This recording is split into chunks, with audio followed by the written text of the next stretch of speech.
Day 4 of 6, and the riders in the Tour Down Under had moved to the town of Burnside, ready for 143 kilometres to Angaston, and it was another warm and sunny day. Michael Rogers here signing in. Before the riders came, though, some 7,000 had set off in the Mutual Community Challenge Tour, riding exactly the same course. Yesterday, the race lost 9 riders as the crosswinds caused a number of crashes. And at the end of the day, and after a tough fight, it was Allan Davis who was actually defending his ochre jersey. Lance who? Lance Armstrong, of course. Jens Voigt ready to go. And this is Chechu Riviera making final preparations as well, being patched up after the crashes yesterday. He was among the fallers. But let's first of all catch up with the man who is still in the ochre jersey, Allan Davis. Yeah, I think the main objective is to hold the jersey. If it comes down to it where we have to sprint for the time bonuses, we will. But I think there's a lot of time gaps in the overall, so there's a lot of guys who are able to go up the road and won't be a threat to the overall. So I think that'll be a big role to play today in today's stage, especially after yesterday's hard stage. Everyone will be a little bit tired and the legs will be a little bit sore. So there's a good chance we'll see a breakaway go to the finish today, I think. How long do you think you'll be off the bike? I think on Sunday we have a special X-rays, so then we can see if I really need an operation. I don't hope so, but normally because of the other 2 operations I had before, I'm out of for 12 weeks, so it takes a long time. So will that disrupt your season, your year? We have January now. Of course, it's not the best situation and not the best time to take a break, but yeah. I try to do my best and hope I'm competitive again in April. Well, nobody likes to see last year's winner leaving the race there. But in fact, Greipel heading back to Germany, while the field here heading away from Burnside village to Angaston, 143 kilometres. A terrific day for Allan Davis in the ochre jersey, chatting there with Lance Armstrong, who's equally back in big-time racing and looking exceptionally good. So one other rider who actually finished the race yesterday, as we catch up with the early breakaway, was Peter Jacobs of the Silence Lotto team. He finished the stage and then found he'd broken his collarbone. This was a bike change very early on here when 3 riders established. Travis Meyer seemed to have a saddle problem, so he took a new bike as they started to climb away from Adelaide along the Gorge Road. The 3 riders up front, Andoni Lafuente, Vladimir Efekim and Trevor Meyer himself.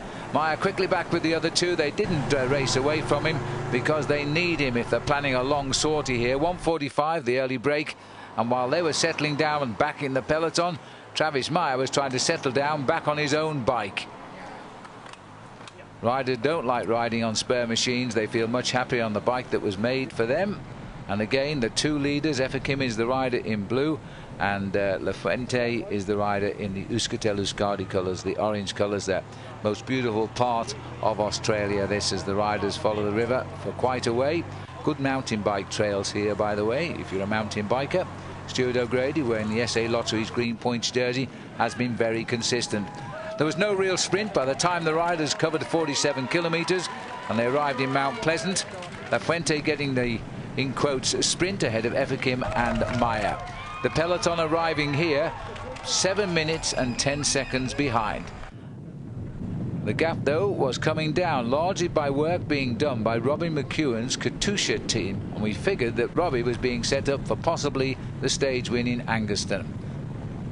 Working well together, they were now entering the Barossa Valley into Williamstown. 74 kilometres covered. They're still clear, but the gap was inside 5 minutes. The same order over the line: Lafuente, Efekim and Meyer.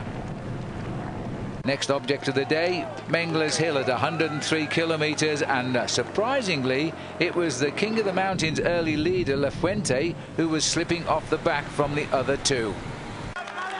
Over the top, it was Efekim taking it ahead of Meyer. Lafuente would go over in 3rd place and gain enough points to regain the lead in the King of the Mountains, but then he would be quickly swept up by the field. Still, it's the teammates of Robbie McEwen driving the race along and not always intruding the teammates of the race leader in the ochre jersey, Allan Davis of Quickstep. Time gap just on 4 minutes being shown to the riders, but it was coming down rapidly now as the riders here start to break up a little bit and get a counter-attack on the move. Tired legs up front. Silence Lotto, who had a very good day yesterday despite the crashes. This was the catch of the leaders and the field altogether, or were they? Because immediately they rejoined, there was a counter move. 4 riders getting clear here, including Roy of France, Jeremy Roy, the champion of Finland, Vaikkonen was there, and Vandenberg of Belgium, who won the Tour of Ireland a couple of years ago. No one was going to allow these breakaways to succeed, because when it shouldn't have been a day for the sprinters with Mengler's Hill on the menu, it was turning out to be just that. And when they swung into the straight, Ton Lisa of the Rabobank was giving what appeared to be a perfect lead out for yesterday's winner, Graeme Brown. And as they lined up for the finish, Brown broke for home. But right in his slipstream was Allan Davis. The demon sprinter from Queensland broke on the right of our picture and took the victory on the line ahead of Brown. Rojas was in 3rd place, and that was a terrific result. Second yesterday, the first today, steady as you go as they crossed the line. Stuart O'Grady in 4th and Mark Renshaw crossed the line in 5th. But the 10-second win bonus means that Allan Davis has opened up his lead overall to 4 seconds now ahead of Graeme Brown. 15 over Stuart O'Grady and 24 over another previous winner 2 years ago, Martin Elmager, who is also enjoying his tour down under. And that victory also has given the green SA Lotteries points jersey as well to this man, Allan Davis. He now leads in the 2 major competitions. Tomorrow is the big one as we climb the old Wollonga Hill. We might get a decision there. I had very stiff